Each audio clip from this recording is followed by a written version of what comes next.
Buongiorno a tutti, benvenuti a tutti coloro che sono in sala, benvenuti a quelli che ci seguono online.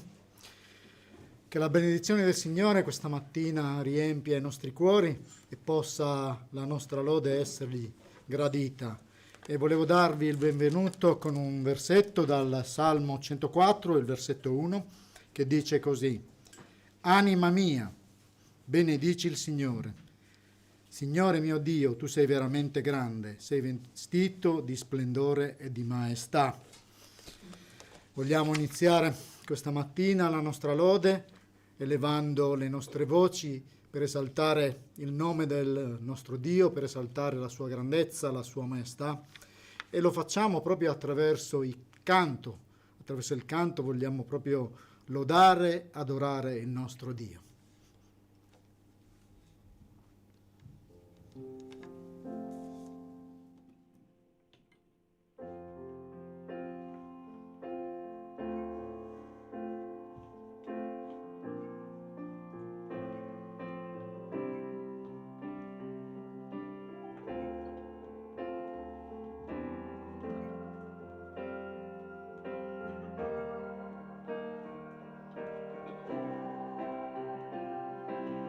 Questo è ciò che voglio, lodare te,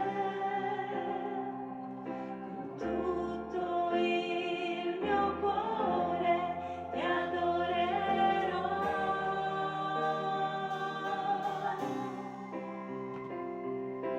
Quel che c'è in me ti loderò.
Grazie, grazie con tutto il cuore, Signore, grazie per la tua maestà, grazie per la tua fedeltà, grazie per il tuo amore, Signore.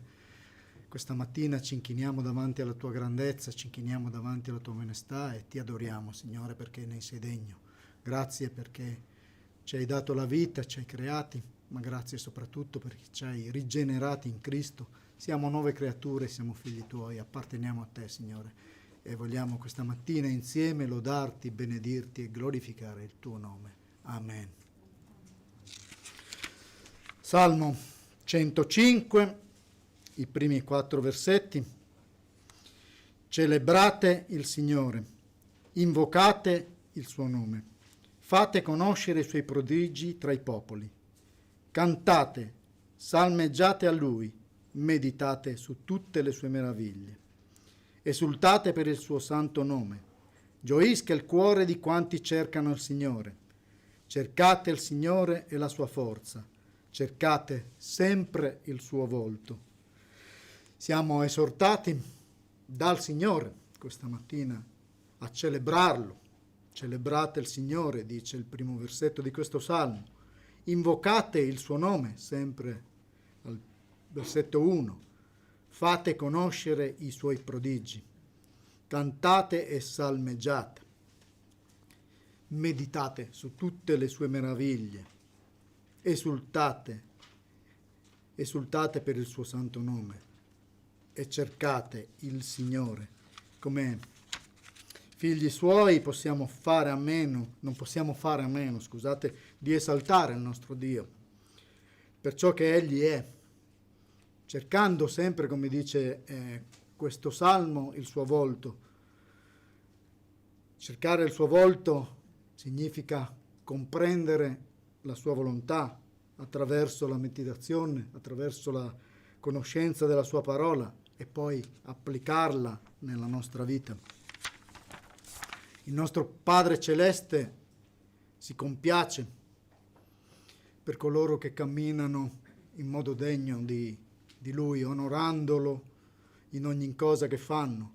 E quindi stamattina il Signore può gioire dei nostri canti, può gioire da ciò che c'è nei nostri cuori.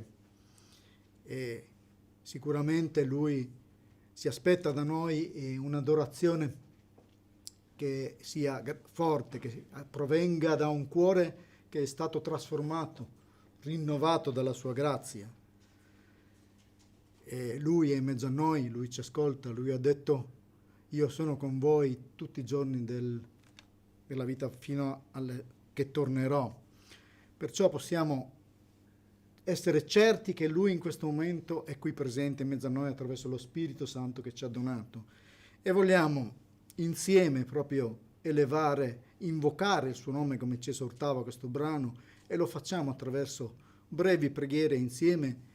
Adoriamo il Signore, lo abbiamo fatto coi canti, ora lo vogliamo fare insieme con la preghiera. Perciò preghiamo insieme e adoriamo ancora il Signore.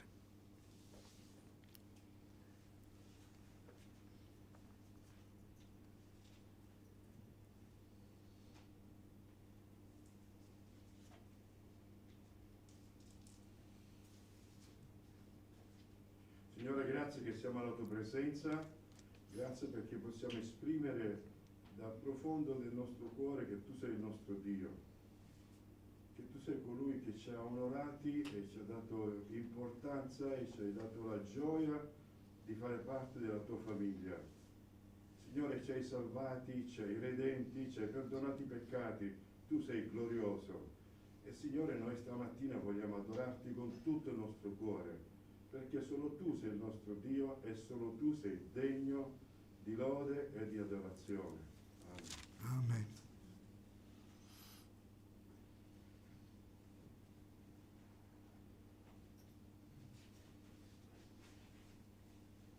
Sì, Signore, la lode, la gloria e l'onore appartengono solo a te. Oggi siamo qua riuniti, ti ringraziamo di questo perché ci hai permesso di venire qua in sala per darti la gloria che solo a te spetta. E questo grazie al sacrificio del tuo figlio, Gesù Cristo, che è morto 2000 anni fa per darci la possibilità di essere conciliati con te. Grazie, Signore. Non finiremo mai di ringraziarti, né in vita né quando saremo con te per l'eternità. Amen. Amen. Il Signore è la mia rocca, la mia fortezza, il mio liberatore, il mio Dio, la mia rupe in cui mi rifugio, il mio scudo, il mio potente salvatore, il mio alto rifugio. Io invocai il Signore che è degno d'ogni lode e fui salvato. Salmo 18. Lode a te, o Signore, per la salvezza che ci hai dato, immeritata, ma ci siamo riconosciuti peccatori e abbiamo sentito che soltanto tu avresti potuto darci la salvezza, Signore. Gloria a te, o Signore, per la salvezza che hai compiuto quel giorno sulla croce. Grazie a te, Signore, per questa salvezza che è giunta fino a me, che è giunta fino a noi.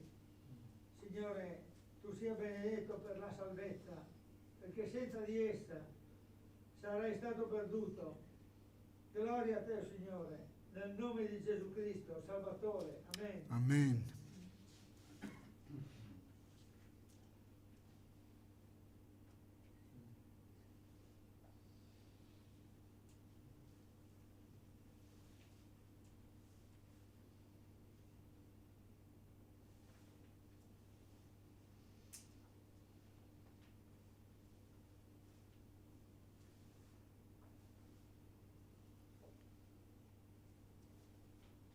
Benedetto il tuo nome, Signore. Tu sei grande, la tua grandezza, la tua maestà, il tuo infinito amore, Signore. La tua grazia ci ha riempiti il cuore, Signore, questa mattina. Vogliamo gioire, rallegrarci nella tua parola, vogliamo imparare da te questa mattina e vogliamo ascoltare ciò che questa mattina tu vorrai dirci attraverso la tua parola, Signore, attraverso le letture che faremo, attraverso anche i canti, Signore, perché parlano di te, ci riempiono il cuore, Signore, dai nostri cuori trasformati dalla tua grazia, Signore, scaturisce questa mattina una lode gradita a te, Signore, che possa veramente la nostra lode essere una lode che ti sia gradita, Signore, questa mattina, perché è una lode che viene proprio da cuori trasformati da te, Signore. Perciò ricevi la nostra lode, ricevi la nostra adorazione questa mattina, che possa veramente essere in mezzo a noi il tuo Spirito, Signore, come lo è. Siamo certi della tua presenza perché tu ce l'hai detto, Signore, perché tu sei fedele. Ti benediciamo, ti adoriamo, Signore, per Cristo Gesù. Amen. Salmo 103, un salmo di Davide. Benedici, anima mia, il Signore, e tutto quello che è in me benedica il suo santo nome. Benedici, anima mia, il Signore, e non dimenticare nessuno dei suoi benefici. Egli perdona tutte le tue colpe, risana tutte le tue infermità, salva la tua vita dalla fossa, ti corona di bontà e compassioni. Egli sazia di bene la tua esistenza e ti fa ringiovanire come l'aquila. Benedici, anima mia, il Signore, dice Davide. Benedici, anima mia, il Signore, diciamo noi questa mattina. E tutto quello che è in me benedica il suo santo nome. Cosa c'è in te, in me, questa mattina che vuole benedire il Signore? Tutto quello che è in me, tutto il nostro essere, l'anima, il corpo e lo spirito devono essere consacrati al Signore e vogliamo consacrare al Signore. Quindi i nostri pensieri, ciò che noi siamo, lo vogliamo veramente consacrare a Lui, perché Lui ha grandemente ci ha amati e lo ha dimostrato su quella croce, lo ha dimostrato pagando il prezzo che nessun uomo poteva pagare. Ci ha fatto la grazia, una grazia immeritata, la parola stessa grazia ce lo dice, è un favore immeritato. Non meritavamo il suo perdono, ma Lui perdona tutte le tue colpe, dice, risana tutte le tue infermità, salva la tua vita dalla fossa, ti corona di bontà e compassione. Il Signore è lento all'ira, è pronto a perdonare, è misericordioso e ci sazia di beni e ci fa ringiovanire come le aquile. Pur se il nostro corpo va deteriorandosi, come diceva l'Apostolo Paolo, però il nostro spirito è sempre giovane, il nostro spirito ha la forza, perché quella forza la prende dal Signore e la prende dalla sua parola, la prende dalla comunione che abbiamo insieme con Lui, la prende dalla preghiera. Quando ci rinvochiamo il suo nome, noi siamo riempiti della sua grazia. Quante ragioni hai questa mattina per lodare il Signore? Unisciti anche noi, tu che stai ascoltando a casa, e canta insieme a noi lodando il Signore. Cantiamo ancora un canto.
Mille ragioni per lodare il Signore, mille ragioni per essere Suoi, mille ragioni per accettare il dono della grazia.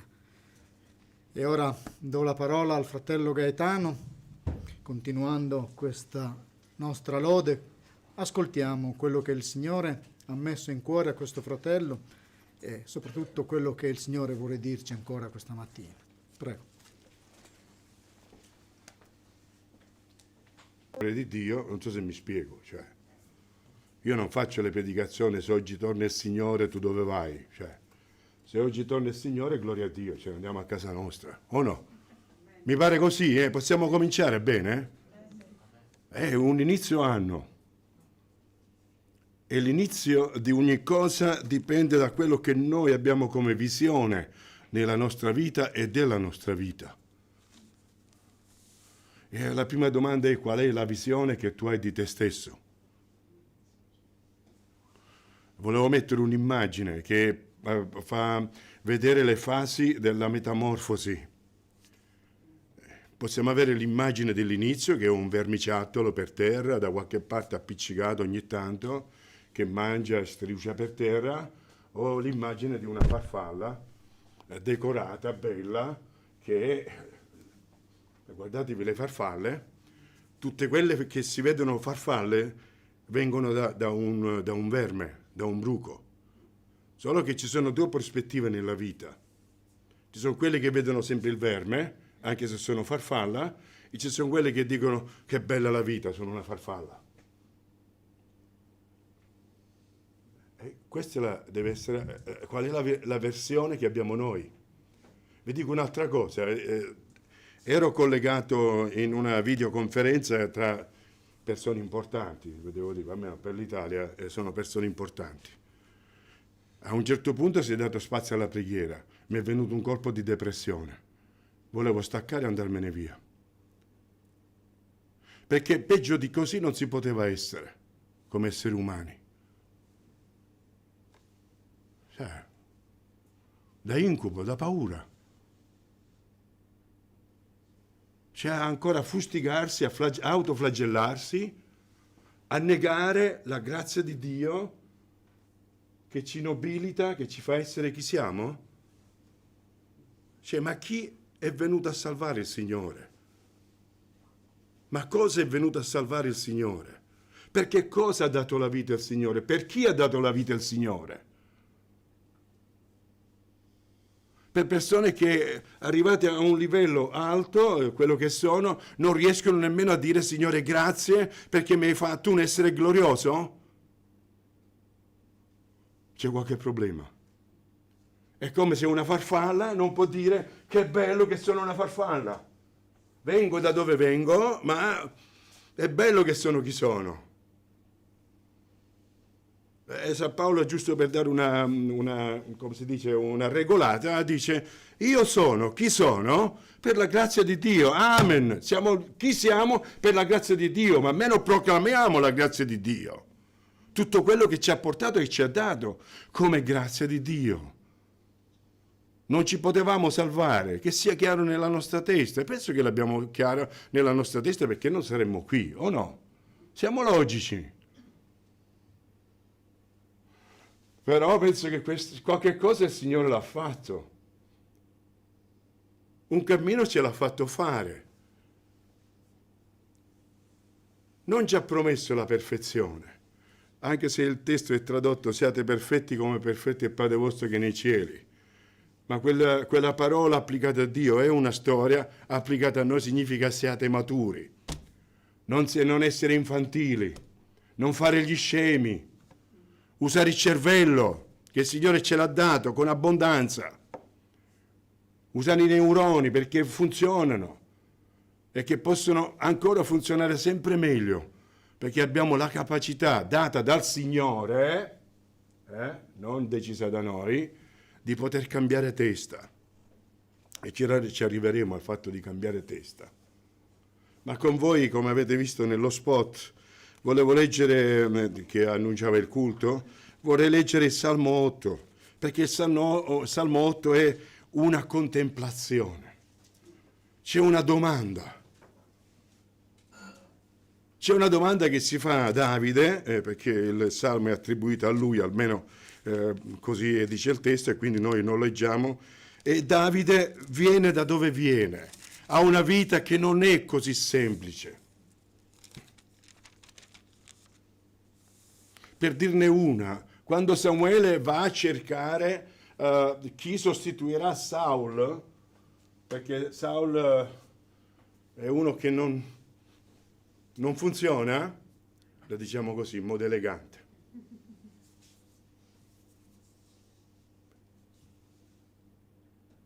Va da Isai e gli dice: guarda, il Signore mi ha mandato qui perché devo fare qualcosa, insomma, devo ungere un re di Israele. E lui gli presenta la schiera dei figli, tutti là, dal più grande al più piccolo.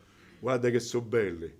No, chi era quello che gli ha fatto vedere i gioielli, la moglie di Cincinnato, non mi ricordo, insomma, qualcuno nella storia dei Romani. Questi sono i miei gioielli. E Samuele dice: no, nessuno di questi. Quindi i presentabili non sono all'altezza di essere chi il Signore chiedeva. Dice: ma sono tutti qua? Ora un padre di famiglia gli dice: veramente ce ne sarebbe un altro, ma sta pascolando le pecore. Cioè, ora vi immaginate, arriva il profeta, ha annunciato che deve andare lì a fare delle cose importanti, e uno dei figli è a pascolare le pecore. Cioè, a casa nostra, quando si arrivavano gli ospiti, mia mamma come si dice, spazzolava, ci lavava, ci metteva i vestiti buoni, perché eravamo tutti lì. Ora qui invece ce n'è uno che non è degno di essere lì per accogliere il profeta. Quindi era un bambino, un ragazzo di serie B. Va bene detto così? È uno che non valeva come gli altri, perché non era arrivato in modo legittimo a casa di Isai.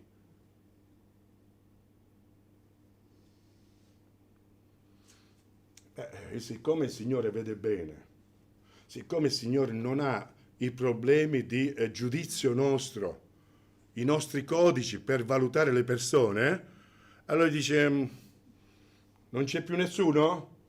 C'è questo qua, c'è uno che ha pascolato, beh, valla a chiamare, dai. E mi immagino che quando Davide è arrivato faceva un po' odore di gregge, no? Per chi ha conosciuto dei pastori di gregge, insomma, l'odore, ci vuole la varichina per andarsene, tradotto in, diciamo, come si chiama? La candeggina per togliere l'odore, e poi bisogna perdere anche l'odore della candeggina, perché non è che se ne va così presto, insomma. E non so se c'era nemmeno la candeggina. E quando arriva il profeta dice: è lui, è lui. E Samuele lo unge come re di Israele. Allora non importa da dove veniamo, non importa chi siamo stati, ma riusciamo a vedere chi siamo? E questa è la domanda che c'era nello spot che è stata presa da Salmo 8.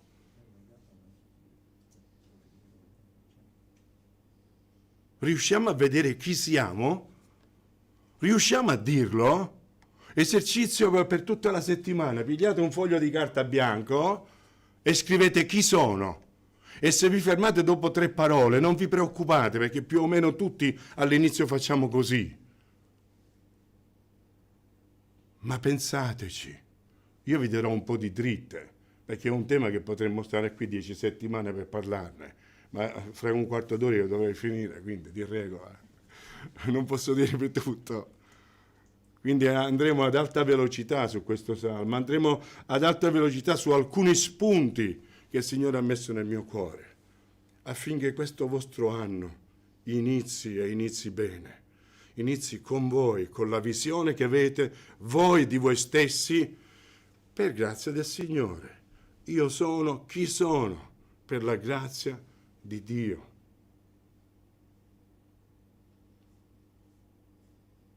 Diceva una delle professoresse dei nostri corsi che Gesù non è venuto per salvare cani, gatti scatolette e altre robe varie così.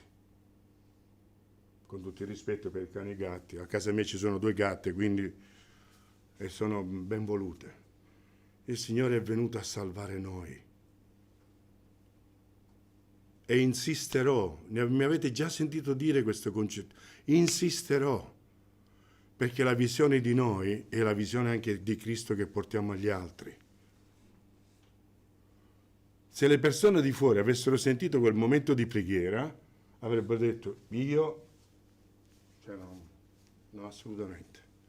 E in questo incontro c'è stato anche un saggio che studiava quali sono le esigenze della società di oggi.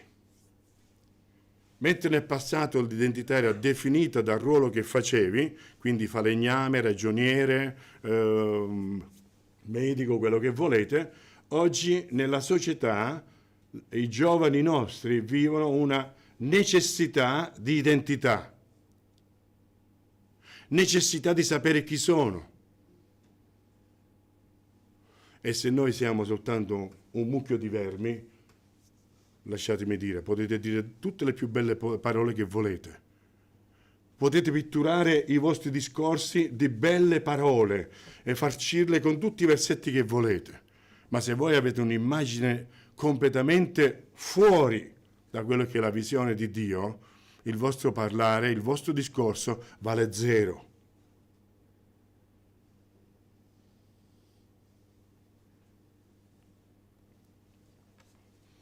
Stavo cercando se avevate un vaso di terracotta qua, perché io di solito li piglio e li spacco davanti agli altri. Ci viene detto che l'eccellenza di Cristo è messa in noi, vasi di terra. Dobbiamo avere equilibrio, noi siamo vasi di terra, di terracotta, ma non per questo non valiamo niente. Ci sono vasi che si comprano a gran prezzo, no? Signore, voi che siete un po' più adatti a queste cose. E noi siamo stati comprati a caro prezzo, mi pare che sono parole del Vangelo, cioè del Nuovo Testamento, no? Siamo stati comprati a caro prezzo, quindi significa che abbiamo un valore grande, ma così grande che il Signore, la seconda persona della Trinità, si è scomodata e ha detto a Dio Padre, io vengo per fare la tua volontà e per salvare questi.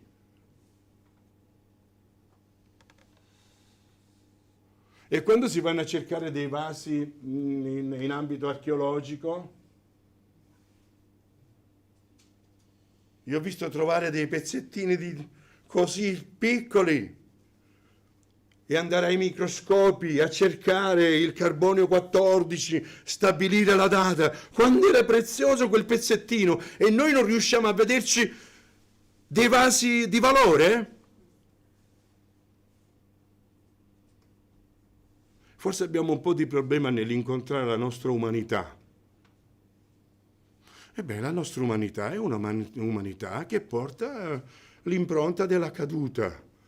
Ma c'è il sangue di Cristo che ci purifica da ogni peccato, o no? Sto dicendo una fesseria?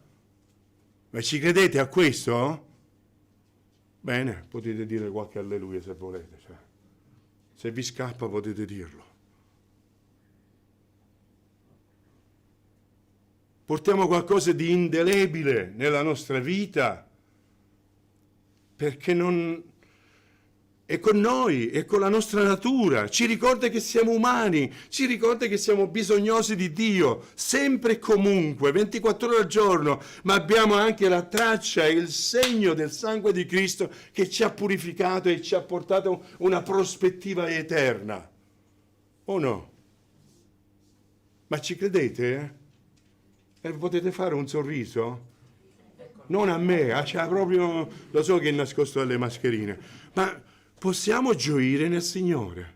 Stamattina ho sentito da Giovanni, vero?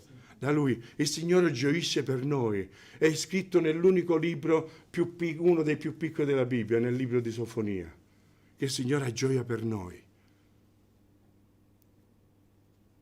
E la gioia del Signore ci dà la forza di andare avanti. per coniugare la nostra umanità e la nostra redenzione. A me piace questo Signore,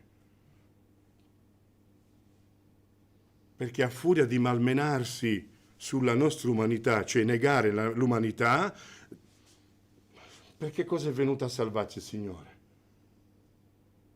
Per un pacco di immondizia? Io non credo che Gesù poteva venire a morire per un pacco di immondizia. E se vi credete così, non è Cristo che è venuto per voi. Sono duro, ma è così.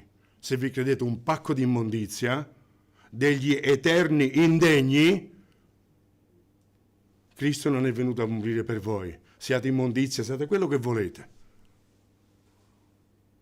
Ma non siate dei gioiosi salvati per la grazia. Io sono contento che sono salvato per la grazia. Io sono contento che il Signore mi ha messo fuori dal mio fosso, da dove non potevo uscire con le mie forze. Io sono contento perché quando ero appiccicato come un manifesto al mio muro, ok? Il Signore è venuto a prendermi, come quando i bambini si sentono indegni e arriva il genitore, e più arriva il genitore, più arriva la mamma, più arriva il senso della giustizia, della realtà e della correttezza, più si indietreggia. E poi il papà e la mamma cosa fanno? Ti prendono, dai, vieni. Il bambino quasi non ci crede che il papà sta facendo grazia, che la mamma è amorevole, quasi non ci crede perché mi meriterei quello che mi meriterei. Però sei lì col tuo amore, stiamo parlando di umani. Stiamo parlando di persone che sono limitate nella loro grandezza. E l'amore del Signore? E la grazia di Dio? Paolo si definisce, lui costruisce una parola che non esiste nel greco, il minimo minimissimo. Cioè proprio, Eppure anche per questo suo minimo minimissimo c'è stata la grazia. E dove il peccato ha abbondato, la grazia di Dio ha sovrabbondato. A me fa bene dire queste parole, non so a voi, a me solo sentire, wow, da dove vengo? Il Signore ha fatto qualcosa di nuovo nella mia vita. Ha messo acqua nel deserto. Ha fatto fiorire il deserto. E non è stato un miraggio. Ci sono quelli che vivono nel miraggio. Questo deserto fiorisce e poi non fiorisce mai. Solo a sentire il loro discorso è come se vivono sempre in un cimitero.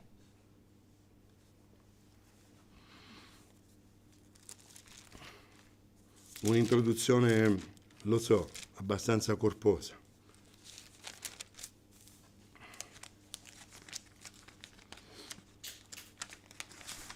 Ma un nuovo anno merita essere considerato, perché è la nostra vita, è il nostro giorno dopo giorno, è il nostro quotidiano. Abbiamo bisogno di visualizzare chi siamo, per visualizzare come viviamo questo anno. La Menatzeach al-Haggitit Mizmor le David, Adonai Adoneno, Ma'adir Shimka Bekol Haaretz, Asher Tenna Odika al-Hashamayim. O Signore, Signore nostro, quanto è magnifico il tuo nome in tutta la terra. Tu hai posto la tua maestà nei cieli. Dalla bocca dei bambini e dei lattanti hai tratto una forza a causa dei tuoi nemici, per ridurre al silenzio l'avversario e il vendicatore. Ecco qui la contemplazione, dove veramente ci sviene il cervello. Quando io considero i tuoi cieli sopra opera delle tue dita, la luna e le stelle che tu hai disposte, che cos'è l'uomo perché tu lo ricordi, e il figlio dell'uomo perché te ne prendi cura. Prenda cura. Eppur tu lo hai fatto solo di poco inferiore a Dio e l'hai coronato di gloria e di onore. Abbiamo detto bene? E l'hai coronato di gloria e onore. A sentire certi evangelici e certi cristiani, mi sa che sto versetto non l'hanno mai letto.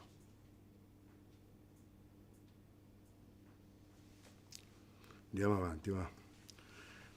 Tu lo hai fatto dominare sulle opere delle tue mani, hai posato ogni cosa sotto i suoi piedi. Pecore e buoi tutti quanti, e anche le bestie selvatiche della campagna, gli uccelli del cielo e i pesci del mare e tutto quel che percorre i sentieri dei mari. O Signore, Signore nostro, quanto è magnifico il tuo nome in tutta la terra. Adonai Adoneno, Ma'adir Shimika Bekol Haaretz. Bello l'ebraico, eh? L'ho imparato io, potete impararlo voi tutti. Un po' di spunti. C'è questa domanda davanti alla magnificenza di Dio. Venivo verso qua e per me la neve è come il mare, non so, per i tedeschi, cioè per i milanesi, non so se, cioè quelli che sanno che c'è il mare ed è molto lontano. Noi siamo nati vicino al mare, quindi per noi il mare. Poi negli ultimi 25 anni abbiamo sempre abitato dall'altro lato della strada del mare, quindi quando ci si parlava qualcuno, questo entusiasmo per il mare per noi era quasi incomprensibile, ma quando si parla di neve, io che vengo da un paese che è più a sud di Tunisi e che nevicava ogni 15 anni, ragazzi, cioè, per me la neve è qualcosa che la devo andare a mangiare, quasi non ci credo che esiste.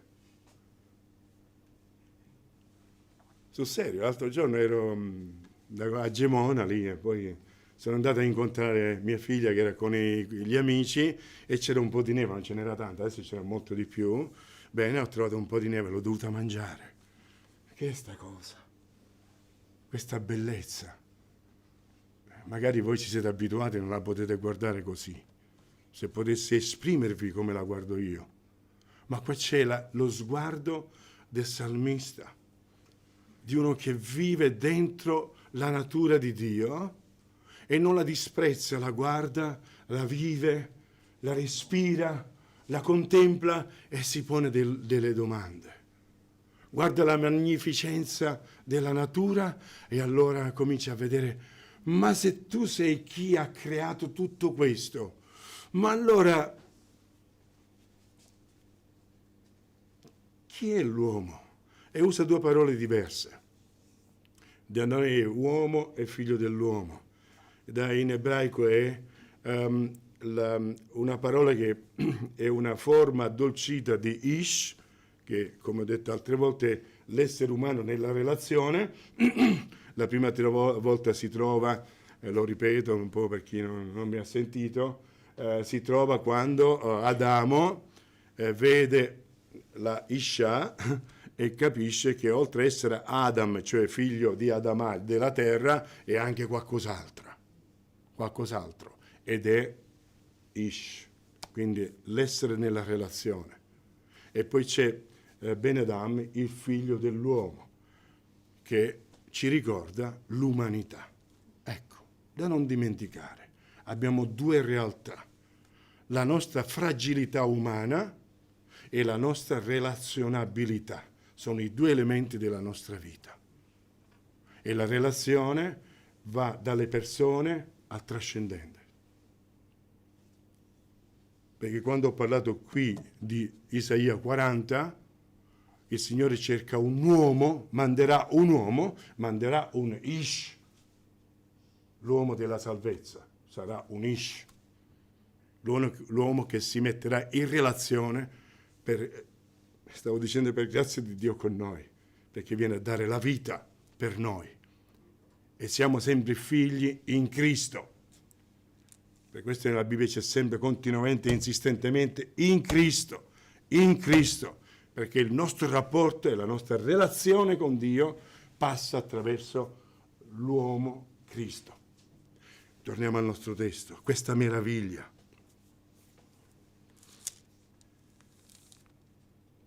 quando guarda il creato, ci vede scritto l'autore, e l'autore è lui.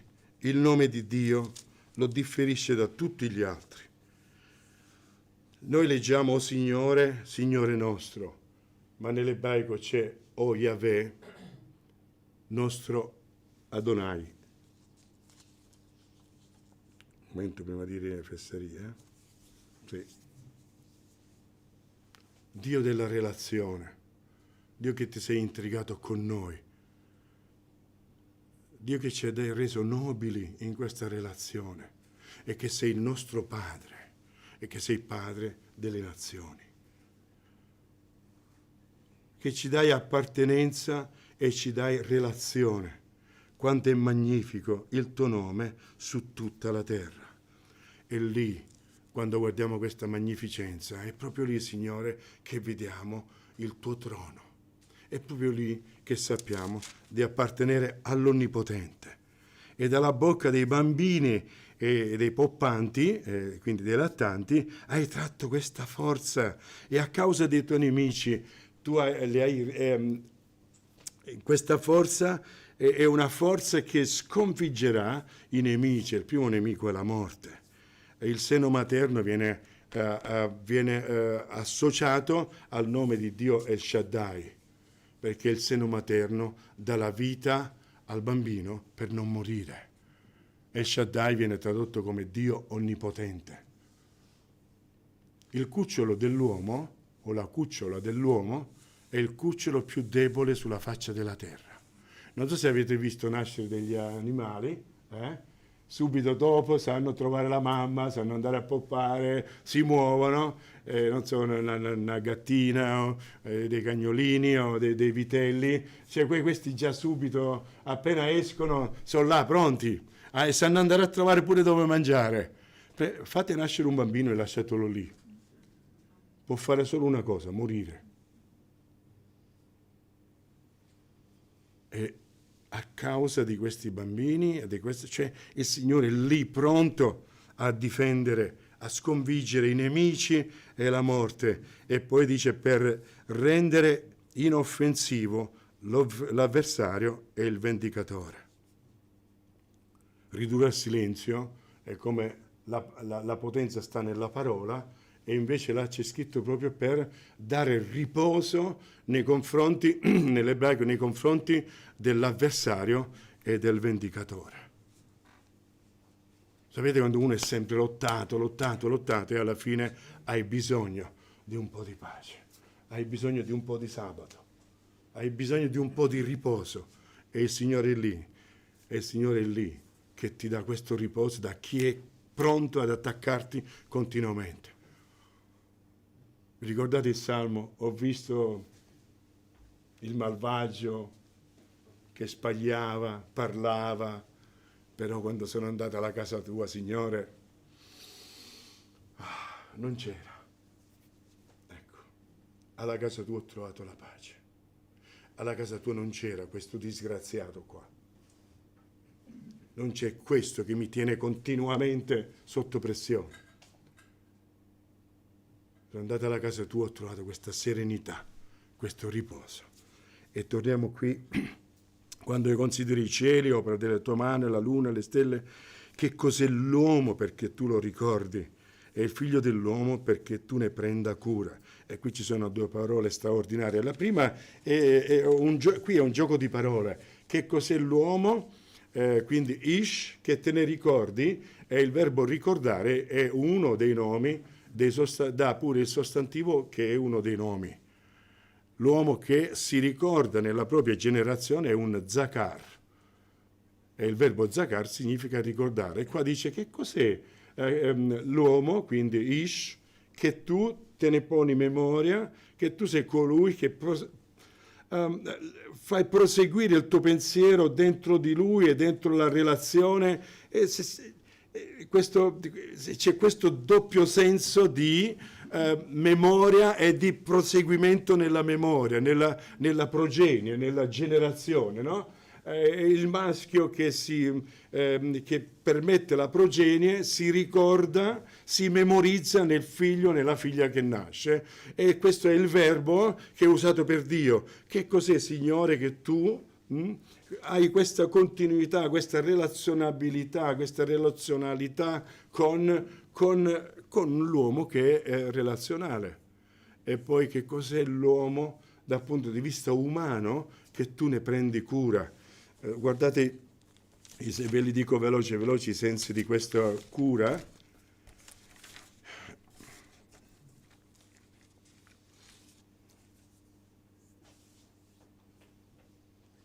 Prendere, ricercare, visitare, esaminare, curare. Immaginate l'idea di cura, essere lì. Ho detto sempre che è la figura del padre che si china sul bambino, sulla bambina, oppure della madre anche, questo gesto di chinarsi su chi non sta bene, ed è anche il gesto del medico che esercita la sua arte chinandosi su un malato. Quindi potete avere già tutto questo curare, ricordarsi in bene, e anche accorgersi di qualcuno, ricordare la promessa che ha fatto, curare qualcuno, percepire, dispiacersi per l'assenza di qualcuno, chiedere, sentirsi privo della presenza di qualcuno, e quindi sentire la mancanza. Quindi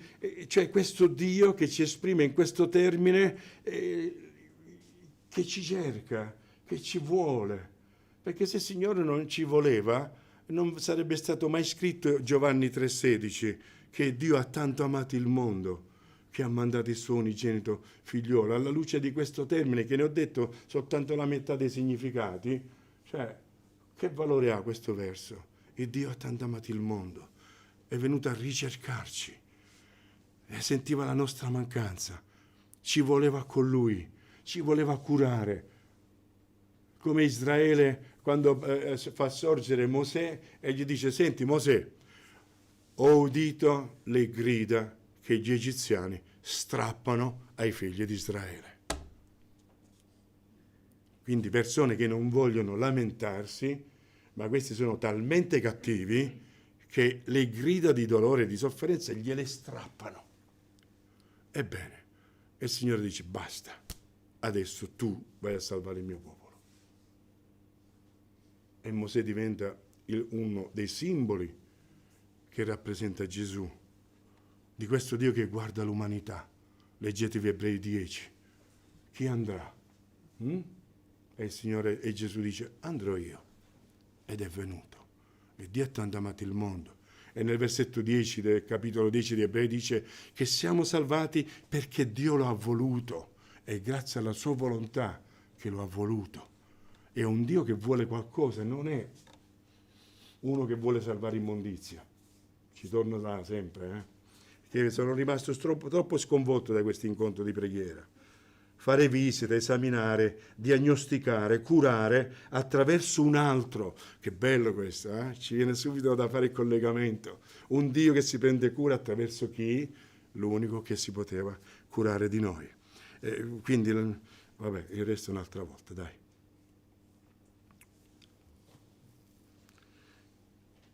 La piccolezza dell'essere umano non viene negata, ma la magnificenza di Dio rende gloriosi anche noi.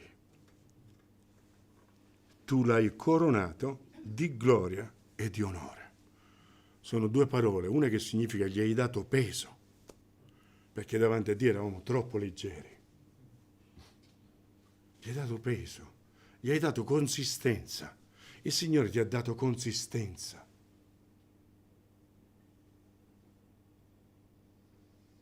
E ti ha dato onore.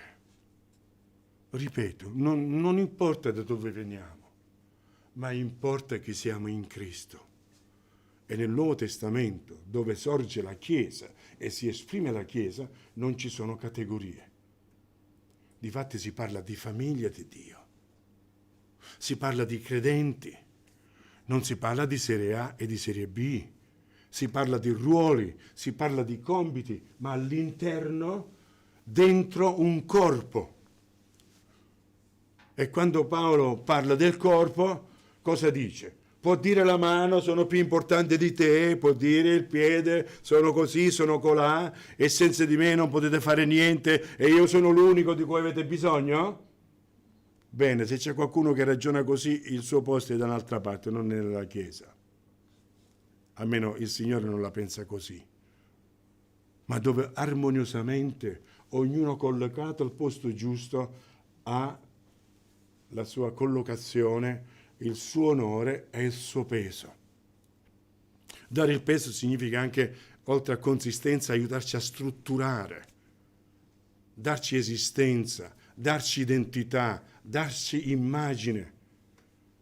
Magari l'immagine la collochiamo più con questo onore. Siamo onorati da Dio. Portiamo il profumo di Cristo. Vi sembra poco?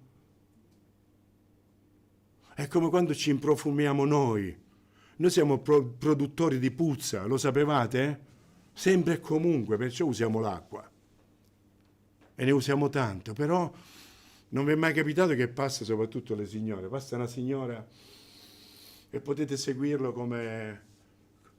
perché c'è una scia di profumo. E mi chiedo se coloro che sono intorno a noi sentono il profumo di Cristo. Non è un problema se siamo produttori di puzza, esiste l'acqua.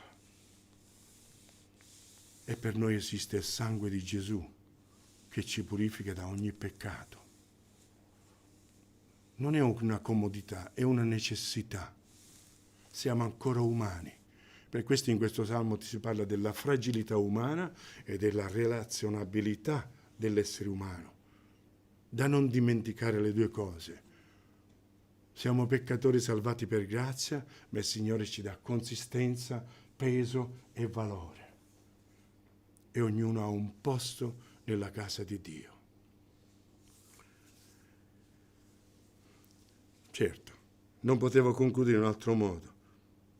O Signore, Yahweh, il più vicino a noi, Padre nostro, quanto è magnifico il tuo nome su tutta la terra. Per concludere vorrei prendere alcune immagini che non sono nuove per voi, ma vorrei che noi le prendiamo nostre, le facciamo ravvivare dentro di noi, affinché noi siamo veramente, apprezziamo chi siamo nel Signore.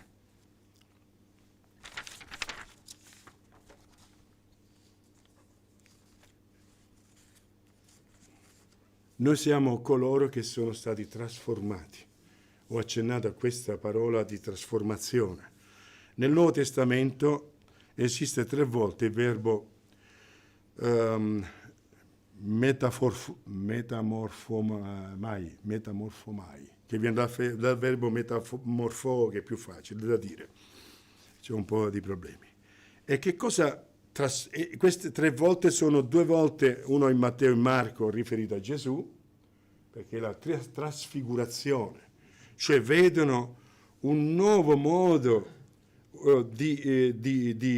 della rivelazione di Gesù, sapendo che è Gesù. E poi l'altro è riferito a noi, quando si parla in Romani 12,2, attraverso il rinnovamento della vostra mente. Siamo sempre noi, ma siamo cambiati nella nostra mente. Ora la parola, come vi ho detto qualche altra volta, la parola nous ha una camionata di significati. Significa che noi siamo trasformati, per questo il Signore ci dà consistenza e onore, ci dà gloria e onore, facoltà di pensare, di dirigere, la capacità di attenzionare, l'intelligenza, lo spirito come slancio di vita, il pensiero, la sagacità, la saggezza, il buonsenso, la ragione, la capacità di progettare, le intenzioni, la maniera di vedere, la visione, avere la progettualità, avere delle idee, avere delle risoluzioni, la volontà. la disposizione di animo, la disposizione di cuore, il sentimento, la volontà, il desiderio, la capacità di adempiere un voto, un proposito, una decisione, secondo il desiderio della volontà, la coscienza di sé. Va bene? Quando si parla di essere trasformati nella nostra mente, che noi non nemmeno capiamo che significa tutto questo qua. Allora posso dire, Signore, grazie. Allora posso dire, gloria a te, Signore. E capisco che mi hai dato della gloria e dell'onore. E non c'è bisogno di diventare orgogliosi, perché non è in nostra capacità, è Lui che lo fa. Ma mi posso sentire un po' importante perché appartengo al Signore, o è peccato? Mi posso sentire importante perché appartengo a Gesù? Cristian, che dice? Lo posso? Mi dai l'autorizzazione? Giulia, posso? Ecco, ho interrogato due che sono all'estremo della sala. Vabbè. Posso sentirmi un privilegiato nel Signore? Posso sentirmi amato e onorato dal Signore? Perché la vostra gloria non l'avete data pure ai vostri figli? O no? Oppure avete sputato sempre in faccia ai vostri figli perché sono proprio i vostri figli? E così li avete disonorati, disprezzati? I genitori che fanno questo meritano di andare in galera o meritano la pena di morte, non meritano altro. Ma siccome noi abbiamo Dio della vita, Dio vivente, Dio che ci ha dato la vita, e il Salmo dice che addirittura ci ha dato gloria e onore, è perché viene da Lui.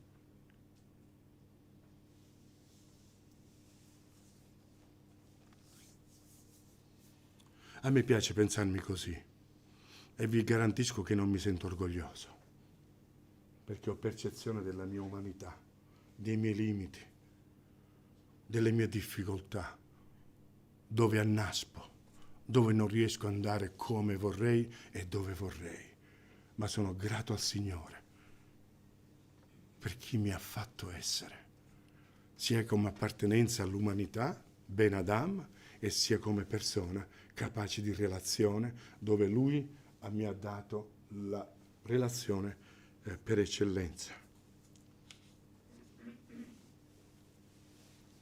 Ci ha dato il diritto di essere figli di Dio. La capiamo questa frase? Ci avete riflettuto qualche volta? Che significa essere figli di Dio?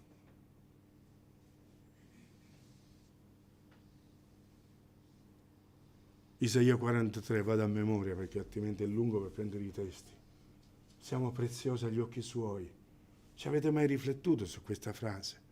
Quando vi sentite all'angolino, piegati in due, che tutto il mondo vi ha appena schiacciato, riuscite a pensare che il Signore anche lì, nell'angolo più piegati, vi vede come preziosi, che sta lavorando perché si possa avere una strada nel deserto, che sta operando per noi affinché ci sia una cosa nuova per noi e che ci chiede di avere occhi per vedere le cose nuove. Ma riuscite a riflettere su queste parole? Quando leggete la Bibbia, come la leggete? Riuscite a percepire la profondità dell'onore e della grazia che Dio ci dà? E poter dire, sì, è stata dura, Signore, però che bello che ci sei tu. Che bello che ci sei tu.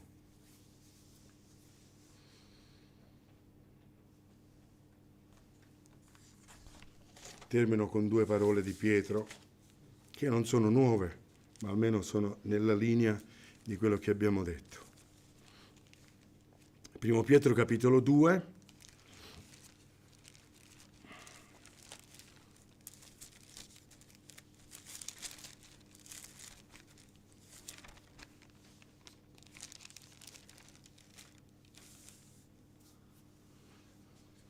Proprio per dare questo equilibrio al pensiero, lo leggo fin dall'inizio.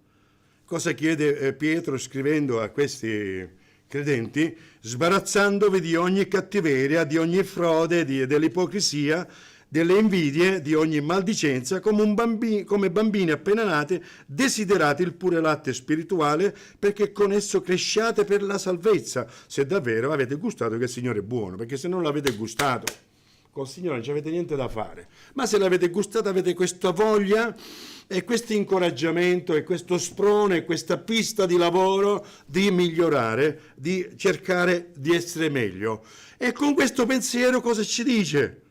Piangetevi addosso, calpestatevi addosso? No! Accostandovi a Lui, pietra vivente, sì, rifiutata dagli uomini, davanti a Dio scelta e preziosa. Già parliamo di qualcuno eccezionale.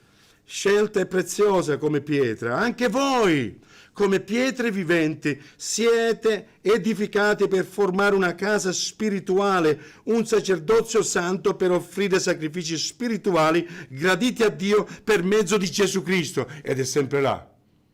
Senza Gesù non vai da nessuna parte, ma con Gesù sei chi sei. La domanda è: chi sono? Qual è il tuo discorso? Cosa dici di te?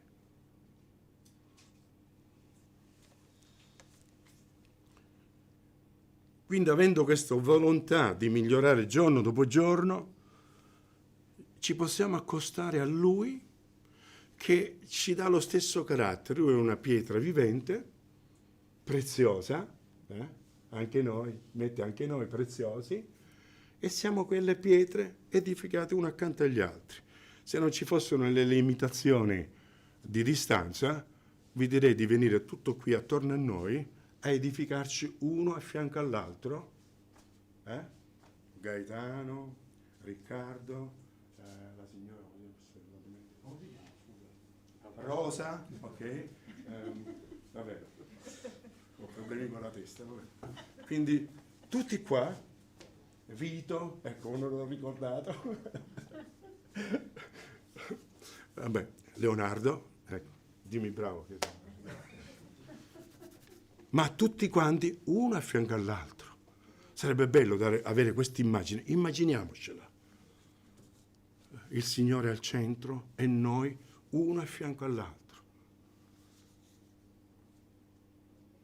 Come le plance del Tempio del Tabernacolo. Le plance erano incastrate una a fianco all'altra. Sapete le plance che si mettono di legno, che hanno il modo per incastrarle? Una a fianco all'altro. E questa è l'immagine. Noi piccoli templi, cattedrali, costruite dal Signore, facciamo tutti insieme una grande cattedrale. Formiamo, dice qui, una casa spirituale, una casa, l'idea di casa è dove le cose sono di casa, una casa sacerdotale, una casa spirituale, una familiarità nella spiritualità.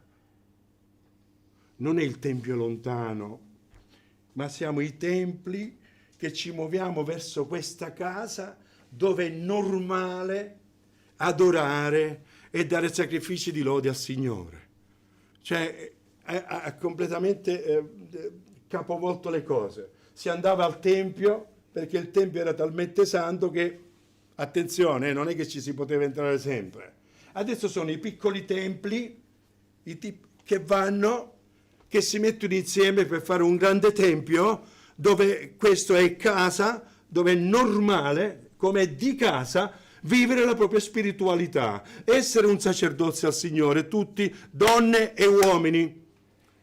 Perché non si sa perché nella nostra testa, quando parliamo di un real sacerdozio, si pensa solo ai maschi, no, ci sono pure le donne. E nella visione di Apocalisse all'inizio, nell'introito, c'è proprio questa nuvola di sacerdoti dove ci sono gli uomini e ci sono le donne. Non c'è categoria qui. Nell'Antico Testamento c'è categoria, qui no. E per questo concludo ancora con i versetti di secondo Pietro, dove dice: ma voi siete una stirpe eletta. Riusciamo a dire grazie Signore? Lo potete dire? Dai, adesso facciamo questo esercizio. Ogni volta che dico la definizione possiamo dire a cuore aperto: grazie Signore. Ma voi siete una stirpe eletta. Grazie Signore. Un sacerdozio regale. Grazie Signore. Uomini e donne. Grazie Signore. Lo potete dire, ok? Una gente santa. Grazie Signore. Una gente appartata, dedicata, consacrata. Ok? Un popolo che Dio si è acquistato. Grazie Signore. Come si fa a non dire grazie? Perché, ecco qui, affinché proclamiate le virtù di colui che vi ha chiamati dalle tenebre alla sua luce meravigliosa. Grazie Signore. Oh, beh, l'anno comincia bene così. Voi che prima non eravate un popolo, ecco, non è che si dimentica chi eravamo, ma ora siete il popolo di Dio. Grazie Signore. Oh, abbiamo perso l'esercizio, ripeto.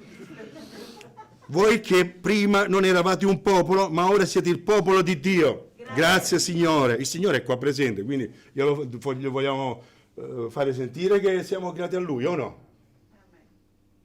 Perché se non c'è, muti. Ma se c'è, diciamolo. Se no, che casa siamo? Voi che non avevate ottenuto misericordia, ma ora avete ottenuto misericordia. Grazie Signore. A me questo Dio piace un sacco. Mi piace. E mi fa venire il sorriso, anche quando ci sarebbero tutte le ragioni per non avere il sorriso. Allora posso dire grazie Signore. Preghiamo. Signore, non vogliamo essere cerimonialisti, perché è iniziato un anno adesso, ma noi vogliamo vivere questa tappa insieme a te, con te e con la gioia di appartenerti, con la percezione e la coscienza di sapere chi siamo per te e la grazia che ci dai di essere tuoi, di appartenere a te, ma tu di appartenere a noi. Che bello, Signore.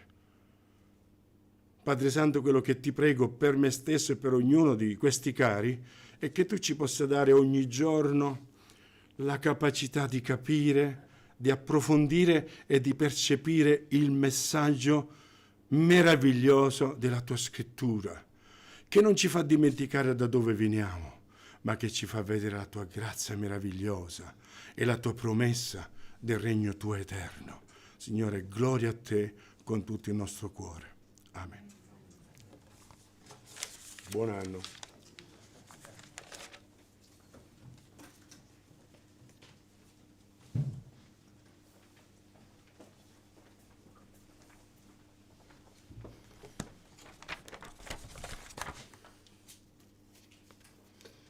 Grazie Gaetano, ci ha fatto bene sapere quanto siamo preziosi agli occhi di Dio, che valore abbiamo per Dio, anche se abbiamo potuto vedere anche le nostre debolezze, però in Cristo siamo veramente forti, abbiamo ogni cosa in Lui e possiamo gioire questa mattina e rallegrarci della Sua presenza.